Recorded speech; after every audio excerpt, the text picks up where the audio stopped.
Sursaut. Peur. Difficulté de concentration. Tremblement.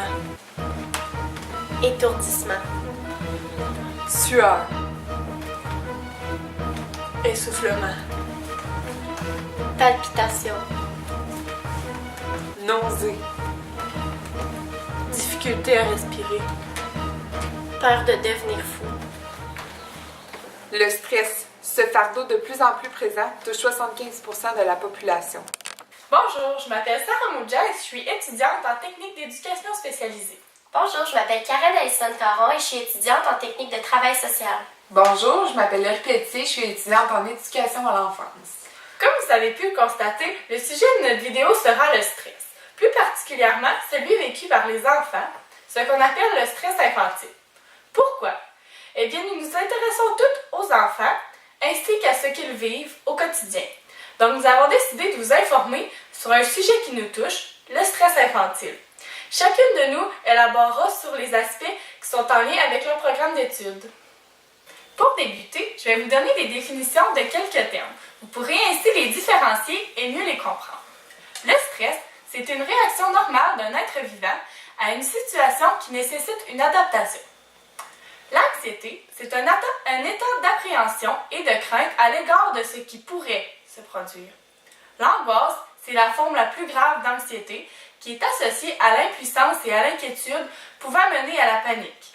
La panique, quant à elle, est une terreur extrême et soudaine qui se manifeste par des sensations physiologiques désagréables, telles que les palpitations, les sueurs, les tremblements ou même des nausées. Suite à ces quelques définitions, je vais maintenant vous présenter l'analogie du homard et du stress. Donc pour commencer, un homard, c'est un animal qui a une carapace et cette carapace-là, elle reste toujours telle qu'elle est. Donc, lorsque l'animal se met à grandir et à grossir, sa carapace se brise. Il doit donc aller se cacher sous une roche pour se protéger le temps que sa carapace se reconstruit. Donc à chaque fois que l'homard va grossir et grandir, il va faire le même processus. Donc, le stress, c'est un peu comme le homard, parce que lorsqu'on vit des épreuves ou qu'on se sent stressé dans une situation, nous tentons souvent de changer. Donc, il faut apprendre à utiliser le stress comme leçon de vie et se reconstruire en fonction de ce qu'on a vécu. Le stress infantile est moins connu puisqu'il est difficile à repérer. La raison est que les enfants sont souvent incapables de le verbaliser. C'est pourquoi il faut regarder les principaux symptômes. Un enfant qui a de la difficulté à dormir ou à s'endormir peut être un signe. Ça peut être présent régulièrement ou bien avant certaines situations. C'est important d'analyser lesquelles afin de comprendre les sources qui stressent le plus votre enfant. Pierre-Rich Puskelec, un spécialiste du stress, explique que les manifestations du stress peuvent être très différentes d'un enfant à l'autre et ce sont surtout les changements dans l'attitude de l'enfant qui permettent de détecter le stress. Par exemple, un enfant qui devient subitement calme ou au contraire très excité alors qu'il ne l'est pas habituellement, ça peut être un signe. Ce sont les parents qui connaissent le mieux leurs enfants, alors eux seuls peuvent voir ces changements. Les troubles de l'appétit peuvent être aussi un indice de stress puisque notre système digestif s'arrête lorsque nous sommes trop stressés. C'est la même chose pour les enfants. Un enfant qui aurait de la difficulté à entrer en contact avec les autres pourrait également être un signe de stress.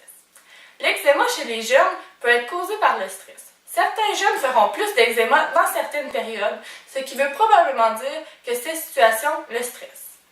On peut aussi déceler le stress en regardant si notre enfant vit des régressions, ce qui veut dire des actions qui ne sont pas liées à l'âge de l'enfant. Par exemple, avoir besoin d'une lumière pour s'endormir, faire pipi au lit, vouloir sucer le pouce ou boire au biberon. Il peut aussi avoir l'apparition ou la réapparition de tics comme le clignement des yeux, le rongement des ongles, le balancement ou même le tortillement des cheveux. Ces signes ne sont pas universels ni sûrs à 100%, car il n'existe pas de marqueur précis du stress chez l'enfant. Je vais maintenant vous lire un exemple de Julie P. Varenne, qui a écrit sur le site de Naître et Grandir. Mon fils de 5 ans fait tourner une mèche de cheveux entre ses doigts au point d'avoir eu 3 trous dans les cheveux, dans les moments où il est plus anxieux. Il a commencé vers 3 ans lorsque ses bons amis ont quitté le milieu de garde pour la maternelle. C'est aussi la période où ses sœurs jumelles sont nées et où il s'est rentré en prématernelle. Son médecin m'a dit de ne pas m'inquiéter et il m'a donné quelques trucs. Au lieu de lui dire d'arrêter de faire tourner sa mèche, il est préférable que je lui demande de l'aide pour occuper ses mains. Je tente également de deviner ce qui peut le tracasser en jouant seul avec lui et je l'aide à dédramatiser avec un toutou. Cependant, même si certaines sensations ou signes peuvent démontrer du stress, ce n'est pas tous les enfants qui sont sensibles à chacun des facteurs de stress de la même façon. Un enfant peut être plus sensible à la nouveauté, l'autre à l'imprévisibilité, l'autre encore à la menace de l'ego. Tout cela pour une même situation stressante. Un déménagement, par exemple, ne sera pas du tout vécu de la même façon par différentes personnes, même au sein d'une même famille. Je vais maintenant vous parler des conséquences du stress chez l'enfant. La difficulté pour enfants d'être en contact avec les autres amène une grande source de stress. Les enfants qui s'isolent et restent à l'écart sont plus susceptibles au phénomène de l'anxiété. Ils peuvent avoir des maux de tête et de ventre, être irritables, tristes et paniqués. Ils peuvent être énergiques ou fatigués excessivement. Ils ont de la difficulté dans leur relation avec les autres. Cela peut entraîner la perte d'amis et générer encore plus de stress.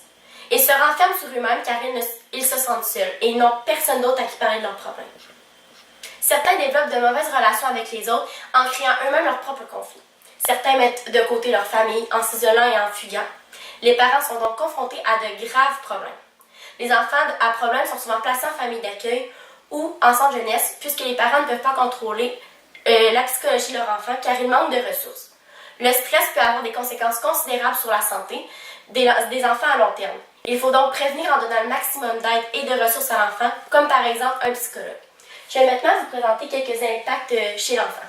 Il y a la tristesse, la panique, l'irritabilité, la fatigue, la dépression, les troubles anxieux et même parfois l'isolement. Je vais maintenant vous présenter quelques symptômes physiques du stress. Donc, pour la salive, il y a un manque de celle-ci. Pour la peau, on peut être victime de transpiration excessive. Ensuite, il y a le cœur qui s'accélère. La digestion peut être ralentie ou accélérée. Ensuite, pour les muscles, ils se contractent, sont tendus et peuvent être victimes de tremblements. Pour les yeux, on observe une dilatation de la pupille. Pour les poumons, la respiration est accélérée, courte et superficielle. Ensuite, le fonctionnement gastro-intestinal peut être également ralenti. Et finalement, pour les vaisseaux sanguins, c'est la pression artérielle qui augmente et les vaisseaux sanguins se dilatent.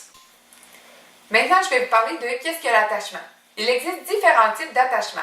Les 4 types que je vais vous présenter seront expliqués par différents comportements de l'enfant et du parent.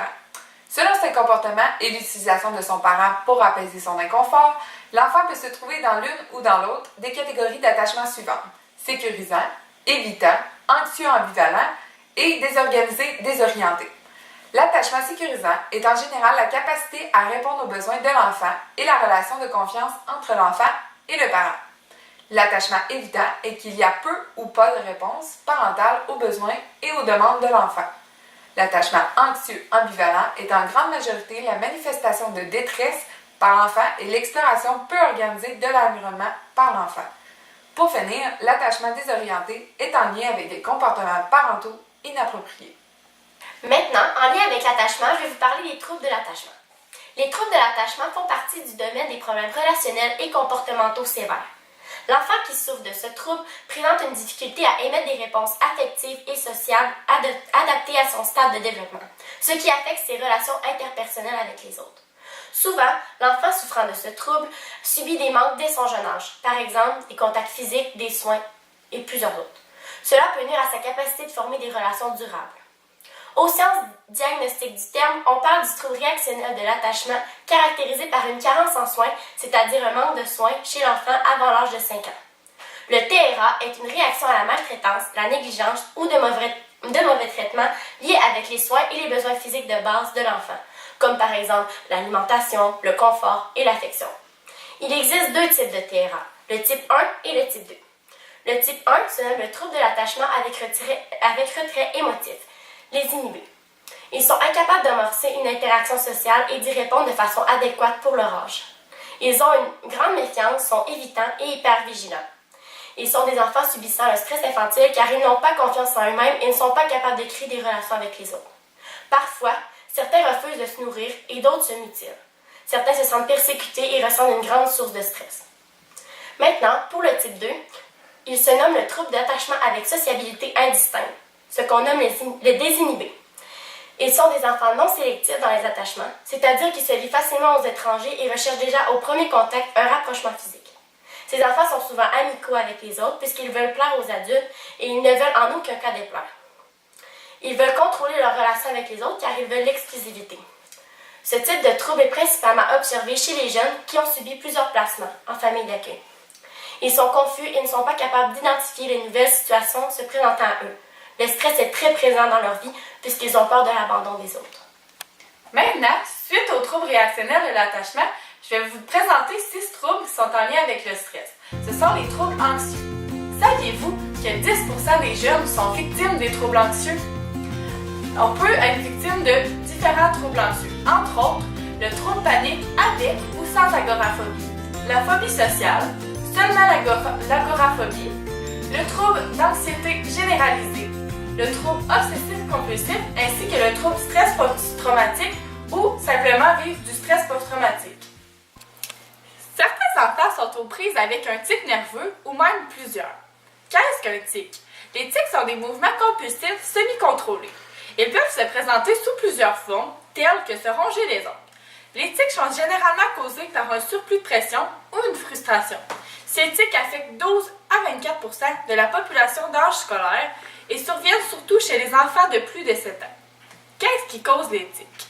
De nombreuses causes peuvent déclencher les tics chez un enfant.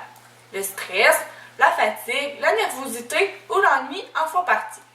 Un enfant qui ressent beaucoup de pression parce qu'il doit performer dans une activité artistique ou un sport pourrait aussi en développer. Que faire dans ce cas-là? Puisque ce sont des facteurs extérieurs qui causent les tics chez les enfants, il est inutile de faire usage de discipline ou d'autres stratégies pour convaincre l'enfant d'arrêter. Certains médecins suggèrent d'ignorer carrément les tics et d'attendre qu'ils disparaissent d'eux-mêmes, ce qui arrive souvent pendant l'adolescence. Quand faut-il s'inquiéter des tics? En général, les tics disparaissent tout naturellement dès que leur cause disparaît ou que l'enfant apprend à mieux gérer la pression. Toutefois, sachez qu'un tic qui dure plus d'un an risque de devenir chronique et que certains autres facteurs doivent vous pousser à consulter.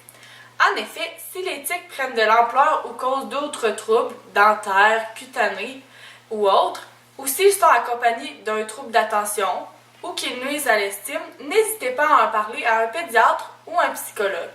Il pourra ainsi discuter avec vous et vous donner quelques trucs. Je vais vous parler de l'importance de la socialisation, comment ça se développe et quand faudrait-il s'inquiéter. Les enfants sont capables très tôt d'interagir avec les personnes de leur entourage. La capacité de capter les informations sociales leur permet de s'attacher aux personnes qui s'occupent d'eux, mais aussi à ceux qui leur offrent une plateforme d'échange d'informations qui sera indispensable à leur apprentissage. C'est à travers ces expériences d'imitation que les enfants façonneront leur conscience d'eux-mêmes et des autres et développeront leur empathie. Entre 9 et 12 mois, l'enfant commence à suivre le doigt éventuellement pour partager ses découvertes. Avec le temps, l'enfant perfectionne cette capacité ainsi que celle de coordonner ses gestes et de son regard entre l'objet et l'autre pour s'assurer de la réception du message. Vers l'âge de 2 ans, l'enfant recherche davantage l'attention des personnes significatives pour combler ses besoins affectifs et offre maintenant aussi, plus souvent, de l'affection spontanément. Vers l'âge de 3 ans, l'enfant apprécie plus la compagnie des autres enfants. Il peut